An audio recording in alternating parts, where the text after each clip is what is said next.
Hello, Professor. I want to thank you very much for you agreeing to do this interview with us. Thank you. My pleasure. My first question is, what led to your interest in the area of pragmatics in language to acquisition? Great question. And I have an anecdote to share with that. So it's my own pragmatic failure I experienced when I was undergrad student many years ago. So I was an exchange student from Japan and studying at the St. Cloud University in Minnesota. So my first study abroad experience.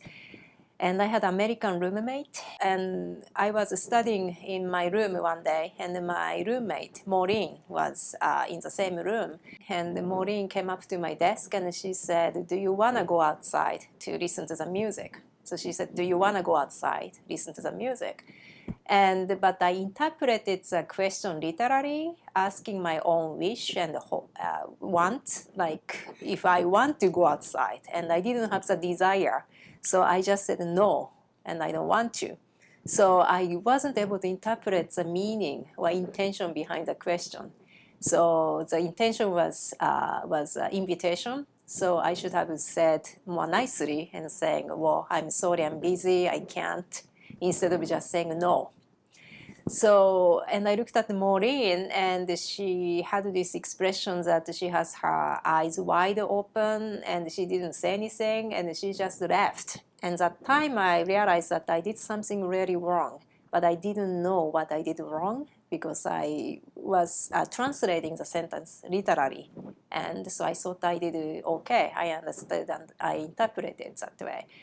So I think that was a moment of a pragmatic failure, and so I wasn't able to understand the intention of the question, and I wasn't able to formulate a response in a socially appropriate manner. So that's part of the pragmatics. And so growing up in Japan and studying English in the grammar translation method, I wasn't able to pick up the implication. The second question is, can you explain the role that pragmatics plays in learning a second language? How does pragmatic competence usually evolve? Is it similar to syntax where there are set stages for learning it? That's a really good question. And so I was actually thinking about that.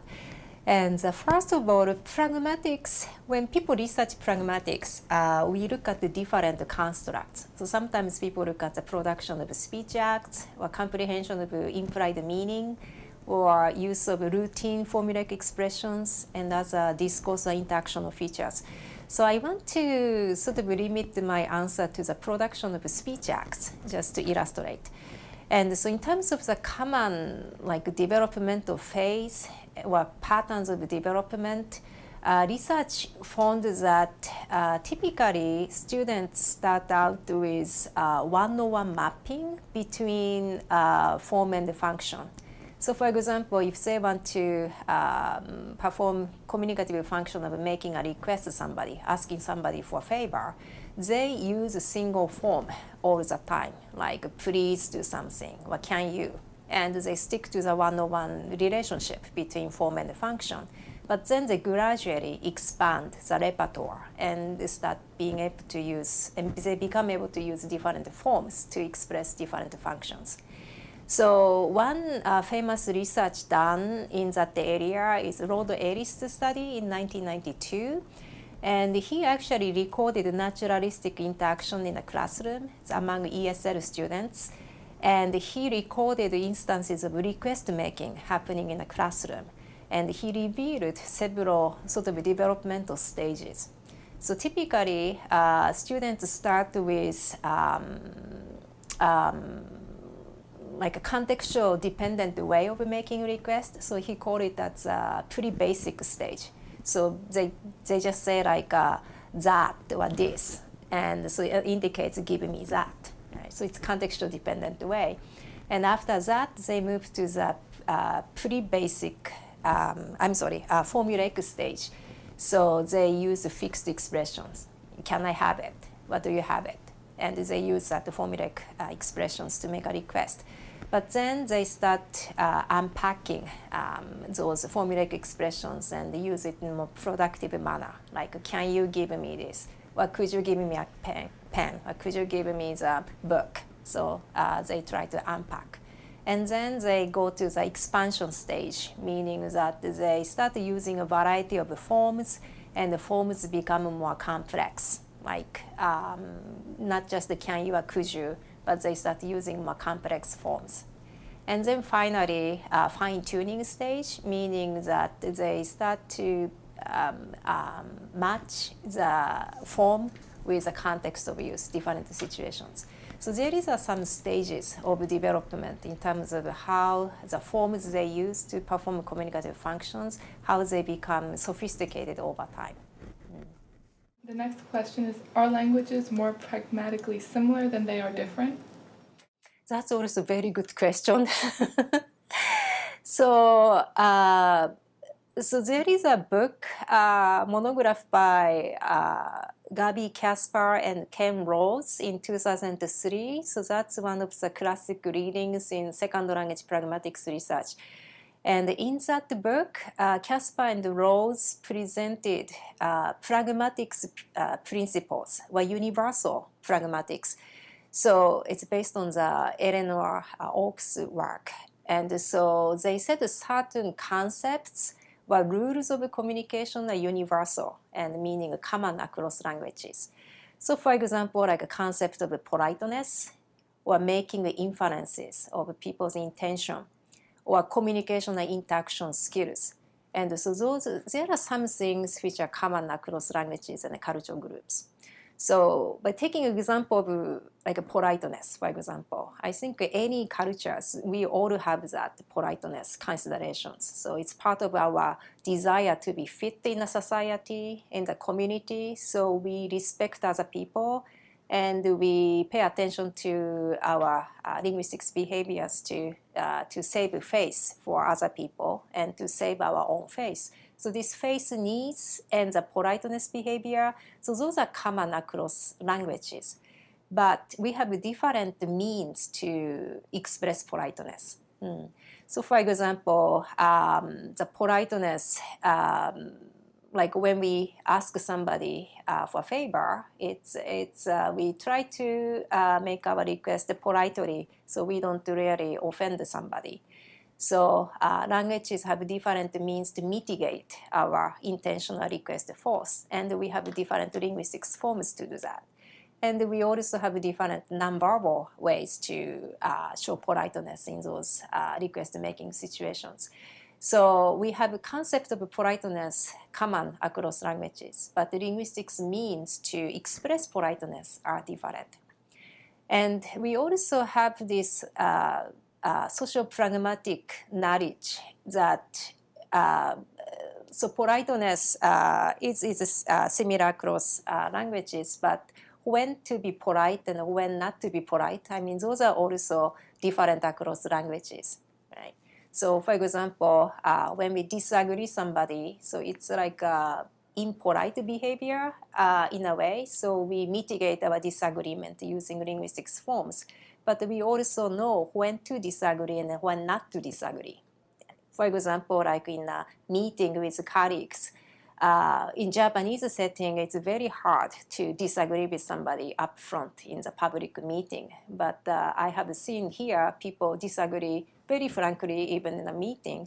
So that's part of the social pragmatic knowledge that when to disagree or not disagree. And so that's part of the cultural specific knowledge. What do you think are some effective ways of teaching pragmatics? So we have a number of instructional studies published in the second language pragmatics. And I did a synthesis of 58 studies existing to date. So that's intervention studies. So they provide instruction and they examine if students actually develop pragmatic competence after receiving instruction. So by surveying those studies, I can think of three important things teachers can incorporate in teaching pragmatics. And one is contextualization. So context is just so fundamental in pragmatics teaching because it's basically, pragmatics is about how to use language appropriately in context of social situations. So we really have to have a context to teach pragmatics.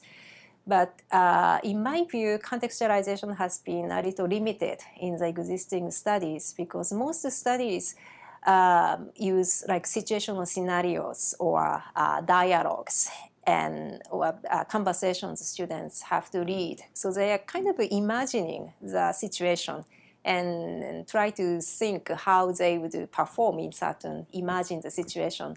So with recent technology, more researchers have been incorporating, for example, like CMC, computer-mediated communication, video conferencing, to create real context for people to interact.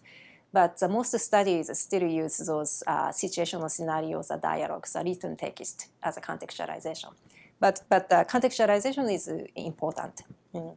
And other aspect is interaction is also important because we use pragmatics most when we interact with somebody.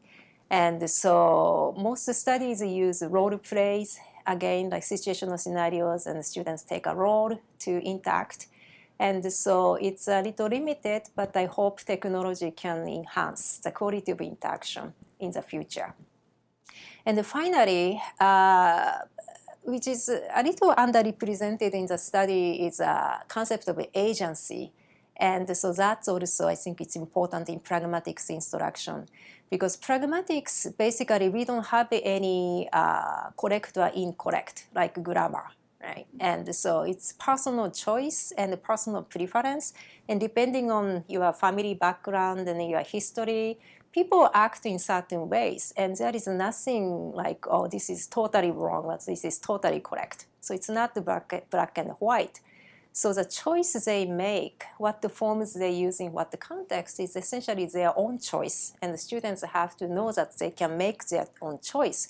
But they also have to know that there is a consequence coming from the linguistic choice. So they can practice their agency and exercise the agency in selecting certain forms to perform certain functions. But they also have to think about the impact of their linguistic choice on others. So I think agency is also another important part of pragmatics teaching. How do you research language to pragmatics? So we have a variety of research methods. So I want to maybe give one example and related to speech acts. And so we have two major strands of research in terms of researching pragmatics of speech acts.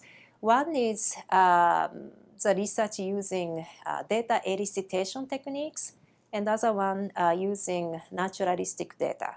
So some research, maybe majority of research, they use elicitation techniques. So they create tasks or activities or tests to elicit students' pragmatic performance. So for example, the request making, the speech act. So they create situational scenarios and ask students to produce a speech act based on the situational scenarios. And we call it the DCT, discourse completion task, which is very common still now. And some researchers use a role play task. And again, students take up the role and produce speech acts of request. So data elicitation is very common. And so that's how people collect the data about the students' pragmatic performance. But a small number of studies use naturalistic data. So they collect data in like everyday situations without any elicitation techniques. So coming back to the example of request making, we have a study like Rachel Cheverry's study conducted in a study abroad context in Spain. She collected service encounter interactions students experience in everyday situations. And in service encounter, they have to make a request asking for a product. And some service encounter requests happening all the time. So she had students carry a digital recorder in their backpack. And whenever they encounter those service encounter situations, students were asked to record their own conversations. So, so she had a collection of those students' own naturalistic service encounter requests during the semester abroad period. And she analyzed how their request-making behavior changed over time. So that naturalistic data is very time consuming to collect, and also sample size tends to be very small, and the amount of data they can collect is small. But at the same time, that's what the students actually do in a real life, which may be different from what they can do when we use elicited data collection methods like DCT or role play. So that's one example, and there are many other methods people use, but I wanted to give just a contrast between those elicited technique and naturalistic data collection. Well, thank you. That was very enlightening. Thank you very much for agreeing to do this interview with us. You're very welcome. Yeah, it was a pleasure, and nice. Was really nice sharing this with you. Yeah. Thank you.